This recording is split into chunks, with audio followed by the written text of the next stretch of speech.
Cleo James. This is Pierre, and I am a reborn again Christian who was deeply immersed in witchcraft for about 8 years. And this is my testimony. So I was raised Christian, and I actually remember the day that I surrendered to Christ. I was about 4 or 5, I believe, and it was in my dining room with my my dad, actually, not my parents. I prayed a little prayer on one of the chairs that my mom had in the corner of the room, and I became Christian. And ever since then, I felt like I was very close to Christ. And I remember I donated. I thought I counted coins, and in my head I calculated like 300 and something, and I thought it was like $300. And I put it in the communion tray that they pass around, right? And I pushed back against my seat, right? And my mom was like, "That was the Holy Spirit." And I was like, "Whoa." And my last name is James, and I grew up in Williamsburg, Virginia, and there's this place called the James River. And I actually got baptized there, which I always thought was such a funny coincidence. And there was one time I prayed to God because my dad, 3 separate occasions, my dad lost his extremely expensive prescription sunglasses on a roller coaster. And you all know, if you drop something on a roller coaster, it's most likely gone. I prayed the 3 separate times, the 3 times that it happened. Every time the sunglasses were in perfect condition, and they had been found immediately after I prayed. Like, we saw like the gentleman walking out of the gate holding them every time, like all 3. So you think my dad would learn after the first time. So I was very close with him. I'd actually seen an angel in my 6th grade class in math. At least I believe that's what it was. There was no face, but a silhouette, and it was one of my like worst days that I was having. And I remember seeing that, and I was like, whoa, that was weird. But then in about I think it really started in 5th grade, to be honest with you. I was assaulted by the pastor's daughter at a church I was attending. And it was during like a sleepover or whatever. And it wasn't a sleepover. It was, I don't remember how many times this happened, to be honest. It's very cloudy. But she was not, it wasn't okay. And it started in 5th grade. And when that started, she started to just bully me. And honestly, it wasn't like, "Oh, you're ugly." It was more like passive mean girl. She was doing a Bible study, and we were friends, by the way. And all my other childhood friends had left the school we were both attending. It was like a homeschool private like co-op thing. She told me that she was going to start a Bible study, but I wasn't invited because I wasn't in 6th grade, even though we were the same age, basically 2 months apart. And so the point of it was to tell me she was doing a Bible study and to then tell me I'm not invited, if that makes sense. And there were several instances of stuff like that. Also several instances of her showing me very inappropriate things, doing very inappropriate things to me. And I don't know what her childhood life was like. I like to, give grace because that's what we're supposed to do. We're supposed to forgive and give grace. And I think back and I'm like, there was some very weird relationships she had in her family. And that's kind of where this getting pulled away from Christ started. I was bullied in 6th grade, and the main issue in 6th grade, though, was the teachers, surprisingly. They didn't like my mom for some reason, and that, I feel like, kind of cut a divide in my mother and I, in our relationship and stuff, and, things happened. That's when she and I really started butting heads. And then I was sent to a different private school, and I was bullied. It was insane, the amount of bullying I endured in that class. I think it was because I was new and these people had been brought up with that school because, again, it's a private school and it's a Christian private school. So it goes by that class stays together unless somebody joins, right? I remember this kid wrote a song about me being a lesbian, which was not true at the time. No, there was no hint of that at all anyway. So, and he shared it with the class. I don't know who all he shared it with. It doesn't matter. And I remember being called Cleopatra. And obviously, when I think back on it, personally, I think the kids that did that had a crush on me because new chick, oh my God, you're not a new girl. It's just like, when you look back on it, it's kind of funny. To be honest, I think it's kind of funny. But at the time, that ruined my self-image. I was done. That is when I started having body issues, eating disorders, and having an issue with how I look and stuff like that. I remember this one girl, and she compared her leg size to me because she was a lot thinner than I have. Very muscular legs. Like, that's just my genetics. My dad has huge calves, and it's just muscle. It's insane. And it's just my genetics. And so she was comparing my muscular legs to her more thin, petite leg, right? And she's like, yeah, you are heavy.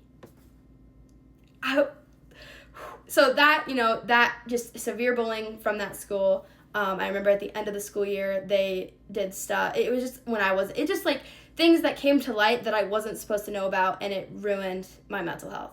Done. And I started to resent my parents a lot because I felt like I couldn't blame these people, but I was blaming my parents because it's easy out, I guess. A lot of kids do that when they're bullied. They'll start blaming their parents. And then I told myself, oh, God doesn't love me. God's not real. These Christians act like this. The Christians treat each other like this. So why would I want to worship a God like this? I knew he existed because I had experienced things that were supernatural or things that weren't of earth. You know what I mean? And I, like, for example, the prayers that's just one example. Like, there's been so many examples of that happening to me throughout my life that there was no way God wasn't real. Like, I believed that God existed. I was not atheist. But I believed that he was evil. Like, there's actually one point where I started comparing God to Loki in the lore, like not from Marvel or whatever it's from, but like the god Loki, right? And how like Loki tries to convince everybody that there's no other gods and he's actually evil. And so I was like, oh, that must be where Christians got it from. And it just started this rabbit hole of witchcraft. That's kind of the pre-witchcraft stuff. Severely bullied, turned away from Christ because I felt like this is how all Christians acted, and hated the way I looked, thought I was ugly. I had never been asked out, by the way. Actually, my husband is the only person who's ever asked me out. It was online. Was never asked out, and it just ruined my self-image. So this is where it marks my journey into witchcraft. Ugh. When I turned away from God, like I said, I believed in him still, but I didn't believe he was the only God. I didn't believe he was the true God, and I thought he was evil, genuinely. I think there's a big misconception with Christians, and I'll explain why. Witchcraft is real, okay? And the Bible talks about it. So Galatians 5:19, it says, "Now the deeds of flesh are evident, which are sexual immorality, impurity, indecent behavior, idolatry, witchcraft," just goes on. But right there it says witchcraft, right? And there's several other verses that it talks about witchcraft. Even if you look back at the story with Moses and the Israelites, another really interesting thing is that the Bible talks about just gods, plural, but they're lowercase g, right? What are these gods, right? Well, in my opinion, I believe they're demons. But I just want to make it clear that it is real, and it's a real thing. And, maybe like fairies aren't real, or like a wand isn't real. You know what I mean? Like, I agree with you. It's not Harry Potter, but it's a real thing. You're not working with your spirit guides. You're not working with other deities. You're working with demons, and you're working with the devil. The first thing I did when I got immersed in witchcraft, I was watching YouTube videos. I think I had secretly had TikTok at the time, which had Witch Talk is what it's called. And I bought a tarot deck because I thought, first thing I should do is buy a tarot deck, right?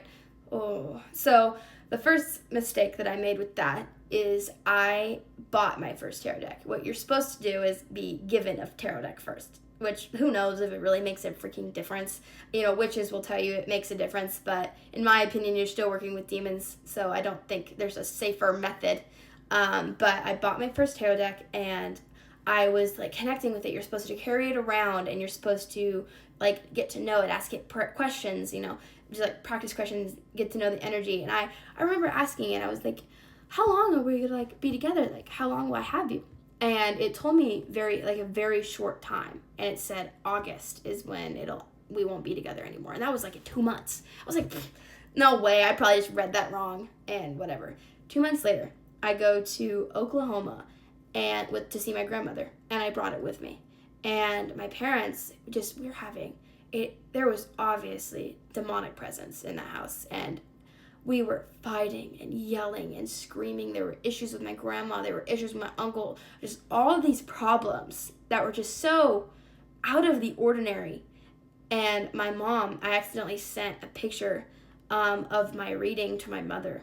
I meant to send it to a friend of mine. And my mom saw it, and she took it away from me. And this was in August, 2 months later. They threw it away, and that made me so mad. I had this burning, raging energy in me after they did that, and I despised them for it. So I did try to be more sneaky. I would put salt in the corner of my rooms. I would do money spells. I started working with Aphrodite. The more and more I did it, the more manic and the more mentally ill I became. And it got to the point where a lot of this I don't even remember. And which is actually something that demons like to do. It's a very common tactic, is they'll make you forget a lot of stuff. So I didn't even remember a lot of what happened. So eventually, still mid-manic, I completely turned on my parents, and I hated my parents. And I remember I had a phone, and I just decided, I'm just not going to give them my phone when they ask for my phone. So they turned off my service. So I was like, okay, I'll just pay for Cox Wi-Fi. It's $20. Whatever. So I had Wi-Fi everywhere I went, so I didn't need a phone number. And I remember one night we were having a really bad fight, and they cornered me in the kitchen because they were going to take away my phone, because it's the damn phone. And they tried to take it from me, and it turned into like a physical altercation. There were markings on me, and I'm sure there were markings on them. But in my head, I was filled with these thoughts of, they're abusing, they just abused you, they just beat you up. And I ran with that false narrative in the mid-mania, mid-manic, and I told everybody and how my parents are this evil people. So my parents got ostracized in Williamsburg, where they were residing, and completely ruined their life for a little bit. And I decided to move out the day I turned 18. So that day comes. I had been living with other people prior to that, like 2 weeks here, 2 weeks there. I knew a girl who also struggles with mental disorder, which I will get into that in a minute. Her parents decided to let me stay with them after I turned 18. So at 12:01, I packed up and I left with this person. We'll call her Emma. Because it's like the opposite of her name. I had Emma pretend she was a dude, like wear a hoodie with her hair out in front to make it look like she was a guy. So they thought I was moving in with somebody else that was a dude. We left. And according to my mother, she was looking out the window, she's crying, and when I left, a shooting star fell from the sky. I moved in with her. Her dad was extremely strange to me, would always try to give me hugs, wanted me to sit with him, needed leg to leg, made me feel very uncomfortable while I was there. I didn't have a lock on my door, but regardless of that, I'm still thankful, that they let me stay there, because it was very kind of them, and I'm not hating on them for that, but I am telling you that her dad is very weird. Her dad was weird to her. I remember her telling me a very traumatic story, but she apparently had bipolar disorder, and I believe that I might have been her favorite person for a little bit, because we were very close, and we were good friends. And then she started dating this new guy, and she then slept with somebody else while they just started dating, and then she didn't tell him, and then they started dating for a little bit. I don't know if they're still together or not. I don't really care. She then started to kind of bully me a little bit, push me around and have me do whatever, and then she started saying that I was just making her uncomfortable, even though I don't believe I was doing anything to her, and I was confused by that. So her parents and her, they were like, okay, well, you got to move out by this date. And I'm like, okay. So I pack up, I moved to Oregon. She hates my guts now. I follow her on Instagram, actually, because I was trying to, forgive everybody. So I thought following people would help me with that. And it kind of has, actually. I've had a couple of dreams where people who've bullied me apologized in my dreams, and I don't feel any hatred or any problems with them anymore, because that's something I really struggle with. I moved to Oregon, and I'm, again, manic. I move in with 2 other witches, oh my gosh, it started out fine, and I will say I'm manic, and I'm coming out of being manic during this time, so my room destroyed. But I didn't mess up the house. I wasn't dirty downstairs or anything in their areas, and I believe that I was very kind and I was nice to them. But they started accusing me of eating their food and stuff, even though I was watching them eat my food, and I was having to bike everywhere because I couldn't afford a car, just a whole problem or whatever. And then I met my husband, and we met on Bumble, and not gonna lie, I was actually going to off myself that night. And I was like, it was July 4th, and I was just like, I don't care. I don't want to do this anymore. So I was about to delete the app and just leave and just go off myself. And I got a notification from this guy who was making a joke, because in my bio on the app, I had something about the Five Nights at Freddy's movie that was coming out, because I love Five Nights at Freddy's. And he said, is that a promise to me saying that I'll love you forever if you take me to see it? And I thought it was kind of funny. And nothing was working with anybody else on there. I was like, okay, you know what? Let's give it one more try and see what happens. We immediately clicked. I felt like we had known each other for years. He felt like that too. We both were agnostic. I told him that I did witchcraft. He thought it was funny. We really got along. I remember the second time we met, we decided to drive an hour to where he's from, his hometown, and where he lives. And so we drive an hour over there, and he's showing me his cars, some Acura CL. We still have it, actually. Showing me some CDs that he has and his rock stuff. And all of a sudden, the Toby Mac I On It CD album starts playing. I freak out, and according to him, he's mortified. He was so embarrassed. He was like, oh my gosh, this just came on in front of my new girl. I was like, you know Toby Mac? I freaked out. And I felt this joy I hadn't felt in a really long time. And he was like, yeah, you know who that is? And we sang the entire album, no breaks, no pauses, no nothing, all the way until the album was done. And I remember the feeling of that. We were just singing it together and just like having fun with it, and driving on the highway over there. It just was like, man, I think that was the first time I'd felt the Holy Spirit. And I think it would have been 6-7 years at that point. We decide that we want to get engaged, and we get engaged really soon. He proposes to me in like 5 months in, I think, because we just have this feeling that we're not breaking up. We're gonna get married, and what's the point in just waiting and staying boyfriend, girlfriend? So he proposes to me. I say yes, of course, and we're now engaged. And he tells me that he wants to join the Army, National Guard, and I'm like, no, Oh, and mind you, I'm not talking to my parents at all. Like, we haven't been talking this entire time. Maybe a couple brief emails of me being rude and them trying to reply kindly, and I taking that as mean to them, and not talking to them. And Daniel, my husband, he doesn't like that, and he's just like, you should really try to reconnect with them. And at the same time, he tells me he wants to join the Army National Guard, and I'm just like, no, you're going to be gone, and I'm going to have nowhere to go. Your dad doesn't really want me to live there. I have to find my own place. Can't afford my own place. And so it's like a whole kind of little issue. And then he convinces me to reach out to my parents and apologize. And I did. And they're freaking out. Immediately, I got their number, and my mom's texting me nonstop, crying.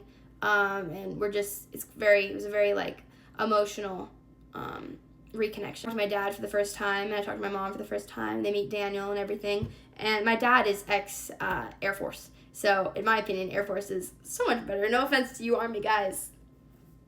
We get more benefits than you, and they like us more. So, I'm like, no, you're not doing Army, where they're going to just throw you in some crazy place and make you go nuts. Again, no offense to you guys, but that's why y'all hate on Air Force, because you know it's better. Just kidding. But my dad convinced us to go Air Force and not National Guard. So I actually end up moving back to Virginia to my parents, and Daniel comes with me a week later, and he stays with us. And we're there, and I'm still not Christian yet. I'm still very hesitant on the fact. I just didn't want to. And so we're there. He gets sent to basic training, and I am at home with my parents. Oh, we get married, by the way. February 14th, we got married. It was an accident. We didn't mean to get married on Valentine's Day. Fun fact. We didn't know it was Valentine's Day the next day, but it was the earliest date that the gentleman who married us could do. So we're like, perfect, let's just do it then. And then we find out it's Valentine's Day the next day. That marks witchcraft journey, because we're about to get to the end of that. During his tech school, which is like a school after basic training, we had a very huge marital struggle. And we overcame that, and we're fine now. But it was a very difficult trial for both of us. And I came to Texas to visit him, and I planned on killing myself again. I made notes. I'd given it to people at home, and I had my notes for my family with me, and my notes for a couple of my close friends with me, note for Daniel with me, and I had planned to do it on September 6th of 2024. The day before I was going to do it, it got to my parents because somebody had opened up the letter early. And I do believe that was God. And my parents freaked out. They called security forces, which is kind of like military police. And they had to do like their own investigation. I had to go to a hospital. It was extremely serious and not good. And I was definitely manic that summer, and I was ending mania again. I don't think I brought this up yet. When I was in Oregon, my parents told me that I got diagnosed with borderline personality disorder, which is a mental disorder that's caused from childhood trauma. And I do believe that because of the bullying that I got when I was younger, that is what caused my borderline. I got severely bullied when I would enter a relationship with anybody, and there would be constant public humiliation, and I still have trauma, and I have a very hard time making friends because of my ex-bullies. And obviously I'm not trying to throw blame at them. There's no shade. We're adults now. Obviously, some people don't grow, some people do. Made up with a couple of them. It's fine. But I think that especially 7th and 6th grade ruined my mental, and made me get that disorder. And I still struggle with symptoms to this day, whatever. But I had a borderline episode that summer, and then towards when I was going to kill myself. And the thing about people with borderline or borderlines, every single time we feel like we have to kill ourselves, it's 100% real, even though it's so often. And I believe, fact check me, I'll put the search right here. It is the most painful mental disorder of all disorders, borderline. And it sucks to have, honestly. It is horrible, and I am still working on it, but it has gotten so much better ever since I came back to Christ. I was going to kill myself, and I had a whole plan, and it didn't work out. And my husband helped me a lot with that, kind of helped us grow together. And yeah, me and Daniel, he gets his first duty station, which is where we are now. This is a military house. So we get stationed in Washington, which is a state away from him. And I had this urge to just come back to Christ after the suicidal stuff. Came back to Christ after that. I didn't see Jesus or anything, but I had this immense feeling to heal myself, if that makes sense, and fix the problems that I have with Christ. And ever since then, my symptoms from my disorder and my problems have gotten very much easier to deal with. I still split sometimes, but I'm able to notice when I'm splitting and fix it. So yeah, that's where I am now. I'm trying to grow my faith with God and all that. And I recently have been feeling very called to share the gospel with people, especially people who may have been in a similar situation to me. Because I feel like Satan targets Christians and pushes them to witchcraft a lot of the time. And it's very sad. So that's why I'm here. I want to try to help with that and help people come to Christ. And, honestly, this YouTube channel, whatever it turns into, podcast, who knows? They're so overdone, I don't even know. But it is mainly for me. I feel like having a channel makes me feel like it helps with my ADHD and helps me focus on, I should make a video about this because I'm super interested in it. So it helps me with my studying and helps me with my relationship because it encourages me to read the gospel, which is why I'm doing this. I have a couple topics I want to touch on, especially demonic stuff, because there's been a lot of instances where I've had personal encounters, especially recently. Oh my gosh. Literally ever since I came back to Christ, which isn't very long ago, I've been flooded with demonic stuff. It's insane. Literally a couple nights ago, I was having a really rough time. I kept getting this intrusive, just horrible thought in my head, you should turn back to witchcraft, go back to witchcraft, God doesn't love you, go back to witchcraft. I'm just like, that is a demon. So I am not doing that, and I literally announced it. I'm like, I'm not going back to witchcraft. Like, leave me alone in Jesus' name. Amen. There's been a lot of little things, especially like hearing stuff and things clicking, and it's just like, oh. So anyways, I hope you guys enjoyed my testimony. Sorry if it's super long, and I know this is more for me, so if you didn't enjoy it, that's okay. I don't really care. But anyways, I hope you guys have a good day, and Jesus loves you, and I'll be praying for you, and yeah, that is my story. So. La la la la la, la la la la la.